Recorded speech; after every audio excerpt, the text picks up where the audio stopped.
Before our world ever existed, a war broke out in the most unexpected place imaginable, heaven itself. And it wasn't started by a monster, but by the most beautiful, brilliant angel in creation, Lucifer. During this cosmic rebellion, Jesus wasn't walking the dust of earth. He was in the ultimate throne of power. He was one with the Father before the angels were even created, reigning eternally as the sovereign of heaven. While the heavenly host lived in perfect harmony, Lucifer's heart grew ice-cold with envy.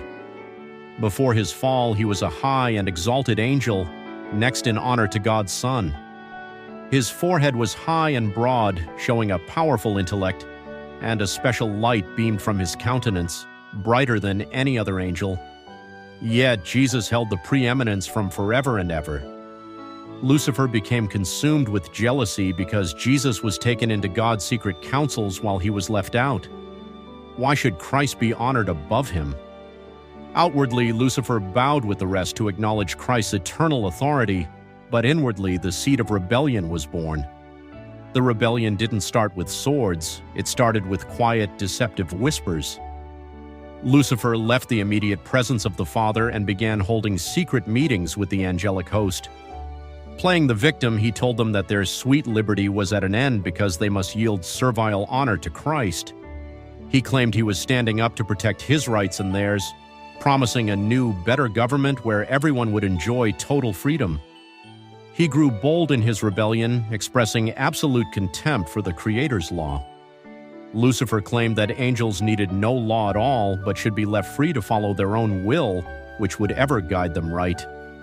He argued that law was a restriction of their liberty, and that to completely abolish it was the great object of his stand.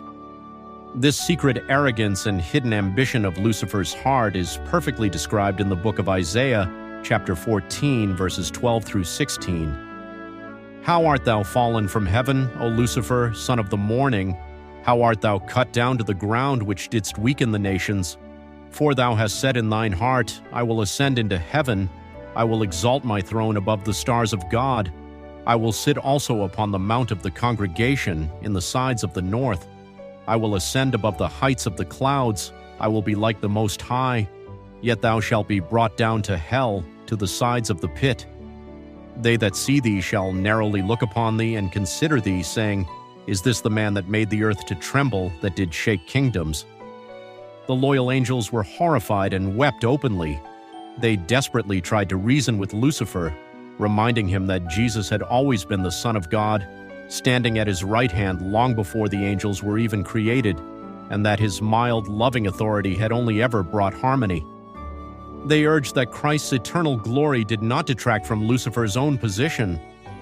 But Lucifer refused to listen, denouncing the loyal angels as slaves. His flattery and deception were incredibly successful, and nearly half of all the angels chose to follow him as their chief commander. As the seeds of this dark rebellion began to spring up across the celestial kingdom, the great Creator summoned the entire heavenly host to assemble before him. God could have instantly wiped out the arch-deceiver, but doing so would not have removed the doubt Lucifer had planted. To manifest his justice and judgment to the entire universe, the Father called this massive gathering to let each case be determined, allowing the rebellion to play out openly so everyone could choose a side based on free will. It was the highest crime to rebel against the government of God, and all heaven seemed in commotion. In the presence of the Father, Lucifer stood up proudly and unblushingly made known his dissatisfaction that Christ should be preferred before him, demanding that he should be equal with God and taken into the Father's secret conferences.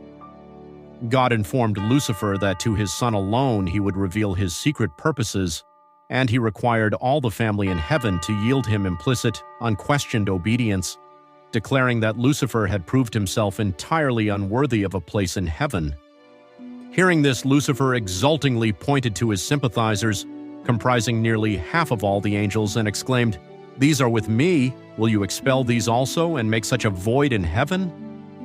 He then declared that he was prepared to resist the authority of Christ and to defend his place by force of might, strength against strength. Good angels wept to hear his arrogant boasts. God declared that the rebellious should remain in heaven no longer, For their high and happy state was held upon the sole condition of obedience, and no provision had been made to save those who should venture to transgress his law. The angels were marshaled into companies, each division with a higher commanding angel at its head. Lucifer was warring against the law of God, ambitious to exalt himself and unwilling to submit to the authority of God's Son, heaven's great commander. Then there was war in heaven. The Son of God, the Prince of Heaven, and his loyal angels engaged in conflict with the arch-rebel and those who united with him. This momentous clash of spiritual forces is vividly recorded in the book of Revelation chapter 12, verses 7 through 12. And there was war in heaven. Michael and his angels fought against the dragon, and the dragon fought and his angels, and prevailed not, neither was their place found any more in heaven. And the great dragon was cast out, that old serpent called the devil, and Satan, which deceiveth the whole world. He was cast out into the earth, and his angels were cast out with him. And I heard a loud voice saying in heaven, Now is come salvation and strength and the kingdom of our God and the power of his Christ. For the accuser of our brethren is cast down, which accused them before our God day and night. And they overcame him by the blood of the Lamb and by the word of their testimony, and they loved not their lives unto the death. Therefore rejoice, ye heavens, and ye that dwell in them. Woe to the inhabitants of the earth and of the sea, for the devil is come down unto you, having great wrath, because he knoweth that he hath but a short time. Strength clashed against strength, but deception was no match for the Creator. The Son of God and his true loyal angels prevailed, and Lucifer and his sympathizers were completely expelled from heaven. All the heavenly host acknowledged and adored the God of justice. Not a taint of rebellion was left in heaven. All was again peaceful and harmonious as before. Yet the angels in heaven deeply mourned the fate of those who had been their companions in happiness and bliss, and their loss was felt across the celestial kingdom. To heal the void, the Father consulted Jesus in regard to at once carrying out their purpose to make man to inhabit the earth. He would place man upon probation to test his loyalty before he could be rendered eternally secure. If humanity endured the test wherewith God saw fit to prove them, they would eventually be equal with the angels, enjoying the favor of God and conversing freely with the heavenly host. Yet in his divine wisdom, God did not see fit to place them beyond the power of disobedience, leaving their destiny in their own hands. When mankind fell into transgression, the very same enemy who split heaven down the middle brought his war to earth. It is vital for us to know today how truly good God is. God never intended for you and me to struggle hopelessly in sin, brokenness, and destruction. From the very beginning, it has been Satan's malicious plan to ruin God's beautiful creation and then deceitfully turn around and convince humanity to blame the Creator for the pain. But God's love did not abandon us to the enemy's trap. In order to rescue us from the grip of sin and destruction, a supreme sacrifice was made. Today, you are called to choose God by believing entirely in the ultimate merit of Jesus Christ's death for your salvation. He took your place to give you his eternal security, as it is written in 2 Corinthians chapter 5, verse 21. For he hath made him to be sin for us who knew no sin, that we might be made the righteousness of God in him. Choose him today, break free from the enemy's deception, and step into the glorious righteousness that Christ has already won for you.